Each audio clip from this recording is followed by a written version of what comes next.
그러면 한국에서는 왜 이런 것들이 일반 사람들이 경험할 수 없게 되었을까? 기술이 없어서일까요? 아닙니다. 기술이 없어서가 아니라 기술을 막아둔 거죠.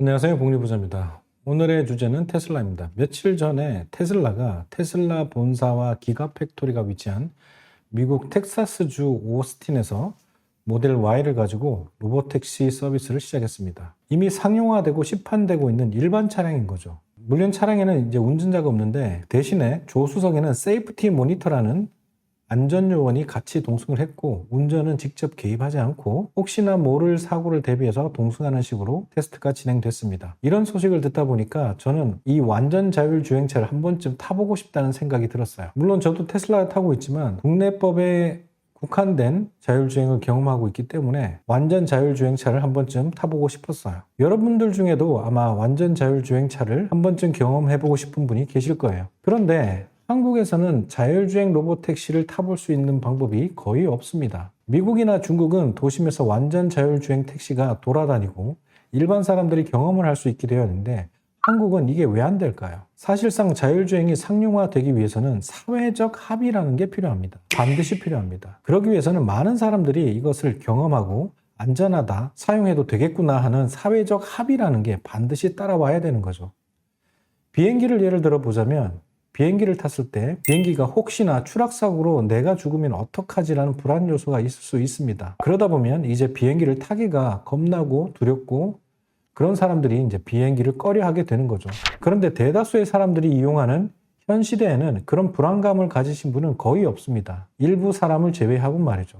왜냐하면 확률적으로 수치상으로도 자동차 사고로 사망할 확률보다 비행기 사고로 죽을 확률이 훨씬 더 적다는 사회적 합의가 되었기 때문입니다. 저의 옛날 얘기이긴 한데 제가 나중에 커서 알게 된 사실이지만 비행기가 나온 지 얼마 안 되었을 때 제가 아주 어렸을 때 부모님께서 제주도 여행을 가시려고 생각을 하셨고 제주도 여행을 가시는데 저를 이제 혼자 남겨두고 가시게 되었어요. 제가 굉장히 어릴 때입니다. 그러다 보니까 비행기를 타야 되는데 비행기는 처음 타시는 거였단 말이에요. 그러다 보니까 불안하니까 혹시나 사고가 생길까봐 혹시나 하는 마음에 유언장을 써두고 가셨대요. 지금은 정말 나중에 커서 들었던 얘기지만 정말 우스운 이야기겠지만 그때는 정말 그렇게 불안감을 느끼셨다는 거죠. 자, 이런 것들이 사회적 합의가 덜 형성된 단계라고 볼 수 있습니다. 그러면 한국에서는 왜 이런 것들이 일반 사람들이 경험할 수 없게 되었을까? 기술이 없어서일까요? 아닙니다. 기술이 없어서가 아니라 기술을 막아둔 거죠. 무인 택시, 로보택시를 운영하는 회사는 정말 많습니다. 흔히 알고 계시는 웨이모. 웨이모는 이제 구글에서 운영을 하고 있어요. 룩스라고 또 있습니다. 아마존에서 운영하고 있죠. 그리고 메이 모빌리티라는 것도 있습니다. 미국 매체만 주로 다루는 한국 언론이다 보니까 미국만 자율주행하는 것으로 착각할 수가 있는데 사실은 중국도 굉장히 많이 발달을 했어요. 제일 유명한 게 바이두의 아폴로 고라고 하는 게 있고요. 위라이드라는 게 있고 포니 AI, 오토X, DD까지 정말 다양한 자율주행 자동차가 현재 운영 중에 있습니다. 그리고 이러한 회사들 중에서도 제가 제일 관심을 가지고 있는 회사는 바로 테슬라입니다. 자율주행은 단계라는 걸 가지고 있습니다. 레벨 0부터 레벨 5까지 6개 단계를 가지고 있는데 여기에 대해서 설명을 드릴게요. SAE라는 Society of Automotive Engineers라고 하는 협의체가 있습니다. 미국 자동차 기술 협회 이렇게 해석이 될 것 같은데 여기에서 발표했던 자료가 2016년도에 처음 발표한 자료가 있어요. 하지만 현재는 이걸 사용하는 게 아니라 2019년 버전을 지금까지 사용을 하고 있습니다. 협회에서 발표한 내용들이 여기에 다 담겨 있긴 하지만 영어 원문이고 어려우니까 이걸 조금 단순해서 한번 설명을 드릴게요. 자율주행 자동차의 자율주행 단계는 레벨 0부터 레벨 5까지 5개 단계로 이루어집니다. 사실 레벨 0는 0이기 때문에 자율주행이 없다고 볼 수 있겠지만 경고 정도가 있습니다. 워닝 또는 그냥 어시스턴트라고 되어 있는데 자동차를 후진하거나 할 때 후방 경고음 같은 거 울리는 거 있잖아요. 그리고 차선을 이동할 때 차선을 넘어가면 삐비빅 하는 이런 소리를 내주는 경고 시스템. 이게 바로 레벨 0에 해당하는 워닝 시스템입니다. 그리고 레벨 1은 어떤 거냐? 핸들이나 발로 움직이는 엑셀이나 브레이킹을 둘 중에 하나를 지원을 해주는 게 레벨 1 단계입니다. 레인 센터링이라든지 이제 크루즈 컨트롤 이런 것들이 여기에 해당이 됩니다. 그래서 속도를 맞춰주거나 핸들을 잡아주는 경우가 레벨 1에 해당이 돼요. 레벨 2에서는 어떤 관계가 벌어지냐? 이 오어가 엔드로 바뀌면서 핸들과 브레이킹 속도 조절을 동시에 해주는 거죠. 그렇다 보니까 레인 센터링과 크루즈 컨트롤 같이 하다 보면 지금 여러분들이 가장 많이 접하고 있는 속도도 자기가 알아서 가면서 차선을 유지하면서 가는 이런 단계가 레벨 2에 해당되는 상태입니다. 그래서 대부분의 경우는 레벨 0부터 레벨 2까지는 고속도로에서 주로 이루어집니다. 그래서 차 간 간격을 지키거나 차선을 유지하는 정도의 자율주행이 이제 레벨 2까지가 해당이 돼요. 레벨 3가 되면 진정한 이제 자율주행이 조금 가까워집니다. 그래서 핸들이나 속도 제어에 대한 거를 둘 중에 하나를 자기가 필요할 때 할 수 있는 경우가 생기는 거죠. 대부분의 경우는 트래픽 잼, 교통체증이 일어났을 때 차가 앞차를 보고 자동으로 따라서 스스로 운전하는 경우, 이런 것들이 이제 가장 대표적인 사례라고 볼 수 있어요. 그래서 대부분의 것들은 이제 레벨 2에서 레벨 3로 이동하는 자동차 회사들이 굉장히 많습니다. 그리고 레벨 4부터는 진정한 자율주행이 시작합니다. 그래서 레벨 4부터는 컨트롤을 사람이 하지 않아도 돼요. 이때는 필요할 때는 사람이 개입을 해야 됩니다. 위험한 순간이나 이럴 때는 사람이 개입이 해야 되는데 트래픽잼 상황인 경우에 한해서는 자율로 갈 수 있지만 일반 도로 상황에서는 자율로 못 가는 자동차, 이게 이제 레벨 3였고 레벨 4부터는 모든 컨트롤을 이제 자동차가 스스로 하게 됩니다. 그래서 핸들을 잡거나 엑셀 브레이킹을 하는 거는 운전자가 선택적으로 할 수 있는 게 됩니다. 그리고 이때부터 바로 로보택시가 가능한 거죠. 그래서 지금 로보택시는 레벨 4에 해당되는 거라고 볼 수 있어요. 그래서 레벨 4에는 핸들이나 엑셀이나 브레이크가 이제 하드웨어적으로 있는데 레벨 5가 되면 이제는 이런 것들도 필요가 없습니다. 그래서 자동차에는 운전자가 전혀 없고 모든 걸 자동차가 통제하기 때문에 스티어링 휠도 없고 엑셀이나 브레이크 같은 페달도 없게 될 수 있는 거죠. 그러다 보니까 모든 공간이 사무 공간이나 다른 기타 활동으로 사용할 수 있는 차량이 될 수 있는 겁니다. 로보택시 기준에 해당하는 레벨 4의 기준이 되면 핸들과 페달은 있지만 자동차가 스스로 운전을 하는 시대가 열리게 되는 거죠. 지금 이게 시작이 되고 있습니다. 그래서 결론적으로 웨이모나 바이두는 현재 레벨 4 이상으로 운전자가 아예 필요 없는 수준까지 올라가 있습니다. 그리고 이번에 이제 테슬라가 그 반열에 또 참여를 하게 된 거죠. 그래서 이러한 기업들은 도심에서 로보택시를 운영하면서 최대한 사회적 합의를 끌어나기 위해 운행 중에 있습니다. 그런데 제가 정말 답답한 게 있어요. 제가 자동차 기획팀 출신이잖아요.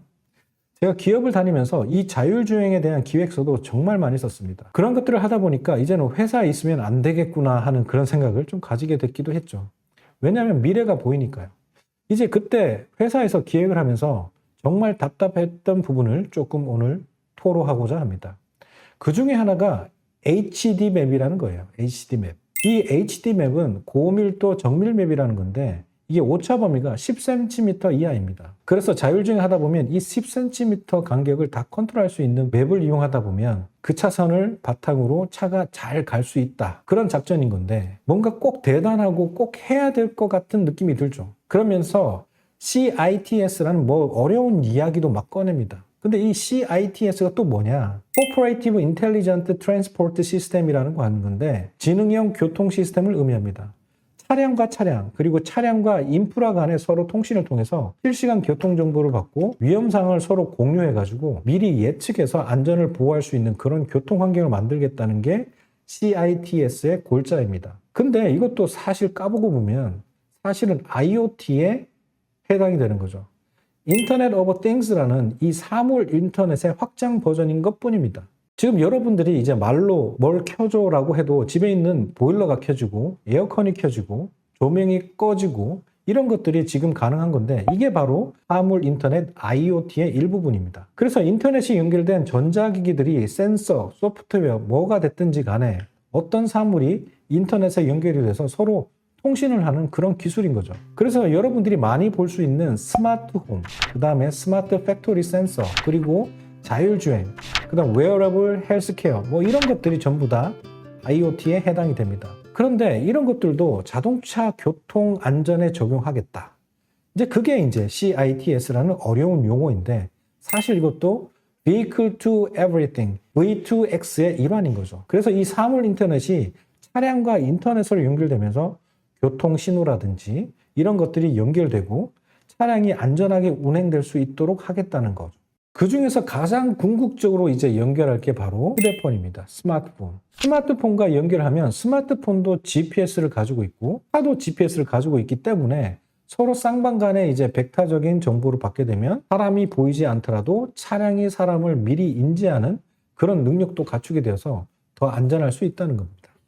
그래서 인터넷이 연결된 모든 사물을 연결해서 사회를 좀 더 네트워크화 하겠다. 뭐 이런 건데 아마 제 생각에는 2030년 정도가 되어야 가능하지 않을까 생각합니다. 그런데 이 HD 맵이라는 걸로 다시 돌아와서 얘기해보면 차량을 운행하면서 카메라, 그 다음에 라이다, GPS 등 이런 것들을 이용해서 도로 정보를 쭉 스캐닝해서 데이터로 만든다는 거죠. 이 3차원 지도를 그려서 데이터베이스에 저장을 하겠다.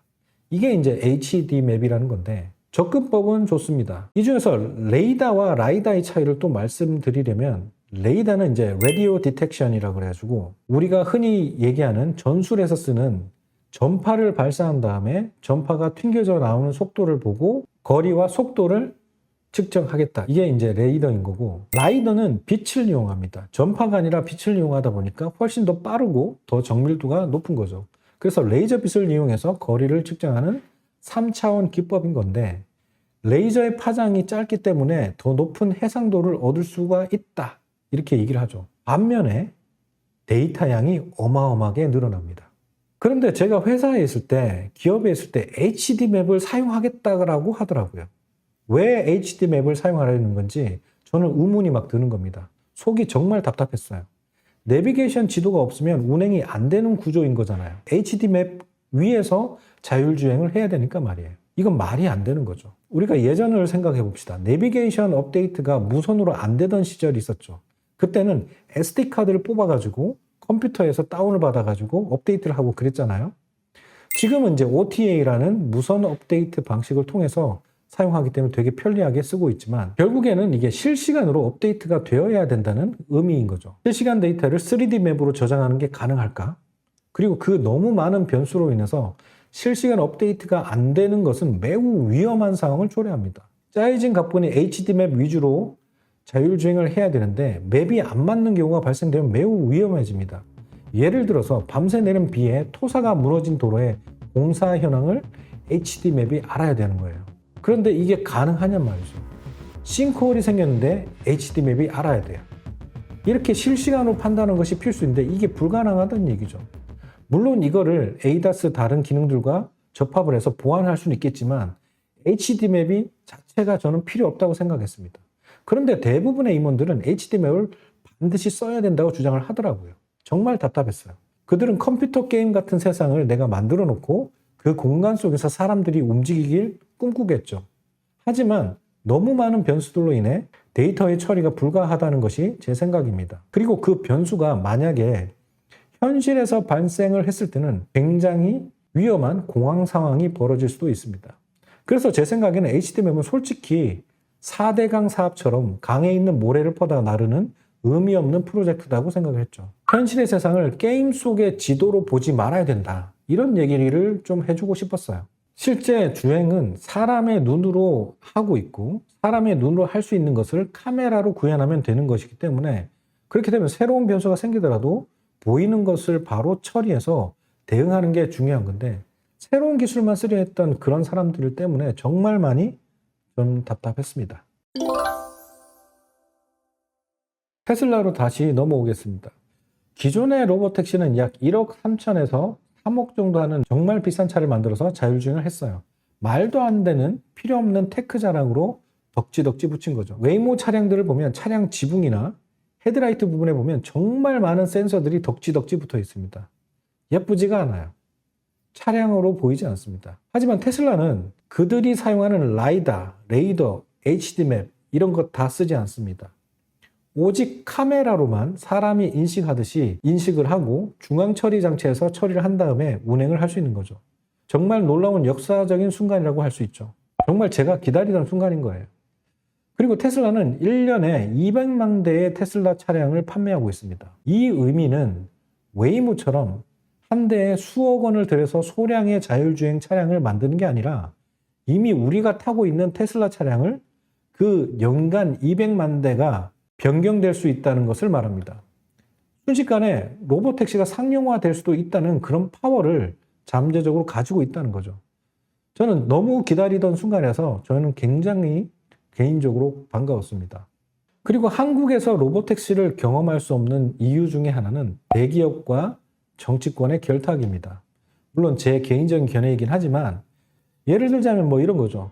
카니발 같은 경우에는 세법에서는 9인승 이상은 승합차로 보기 때문에 부가세 환급이 가능하고 업무용 차량으로 전액 비용 처리도 가능합니다. 하지만 자동차 관리법에서는 9인승 이하는 승용이기 때문에 자동차 관리법에서는 카니발은 승합이 아니라 승용차입니다.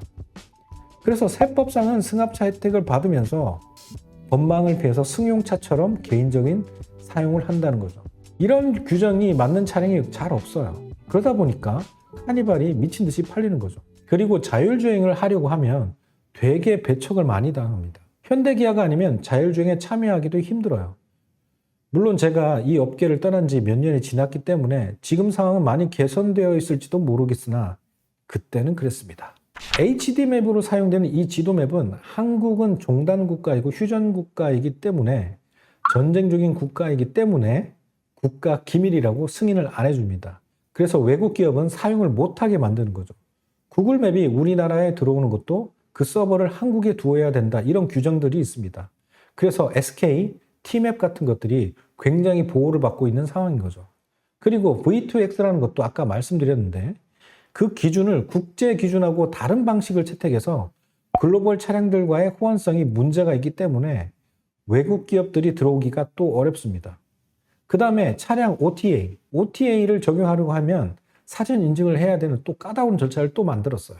그리고 일부 테슬라의 FSD 같은 경우에는 아예 OTA 업데이트를 차단을 시켜버렸죠. 그리고 자율주행차를 별도로 운행하고 테스트하려면 임시 운행 허가를 받아야 되는데 스타트업이나 외국 기업의 참여가 굉장히 힘들게 만든 조건이 되어 있죠. 그러다 보니까 외국 기업들은 철수하고 진입 자체도 아예 안 하게 되는 거죠. 그 다음에 스타트업이 이제 테스트를 하려고 하는데 기술은 있지만 도로 테스트 운행 허가를 받기가 어려워가지고 스타트업이 활발하게 성장할 수가 없는 구조입니다. 그리고 글로벌 규정을 맞추지 않았기 때문에 해외로 나갔을 때 충돌도 발생하기 때문에 이런 수출에 대한 제약도 되는 거죠. 사실 중국 기업은 싱가포르나 홍콩에서도 지금 상용화를 하고 있습니다. 제발 상식적인 발전을 했으면 좋겠다는 생각을 합니다. 한국은 기술이 없는 게 아닙니다. 쓸 수 없는 구조를 법으로 대기업의 기득권을 위해 실드로 치고 있을 뿐이죠. 지금 개선하지 않으면 한국은 미래차 산업에서 또 한 번 뒤처질 수밖에 없다고 생각해요. 예전에 있었던 테슬라 로보택시 이슈를 가지고 오늘 한번 예전에 공부했던 내용까지 포함해서 그래도 짧게 한번 요약을 해드렸는데요.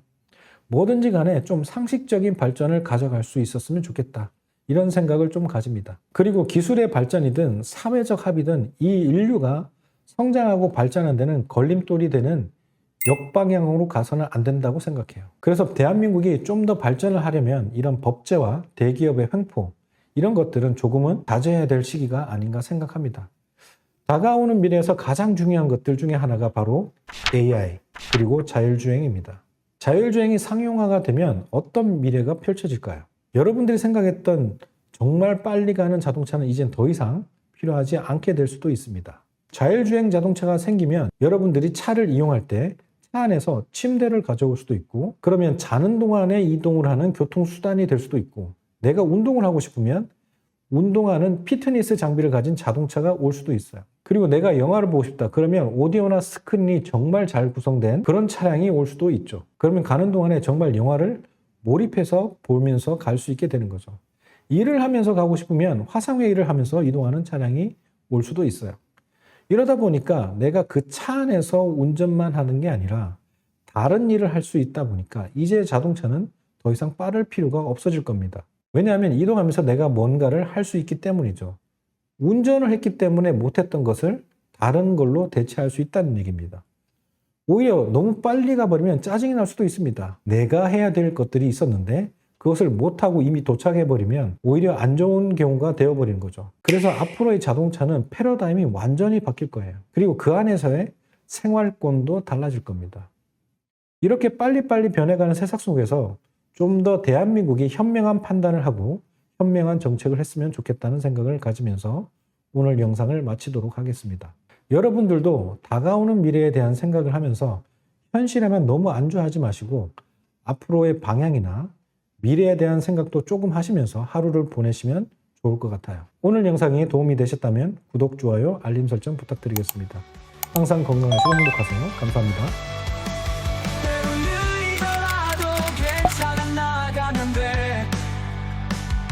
어제보다 나은 내가 여기 있어. 오늘의 도전이 내일의 빛이 되어 어제의 작은 실수가 오늘의 나를 있게 했지. 조금씩 더 나아진 나. 우리는 끝없이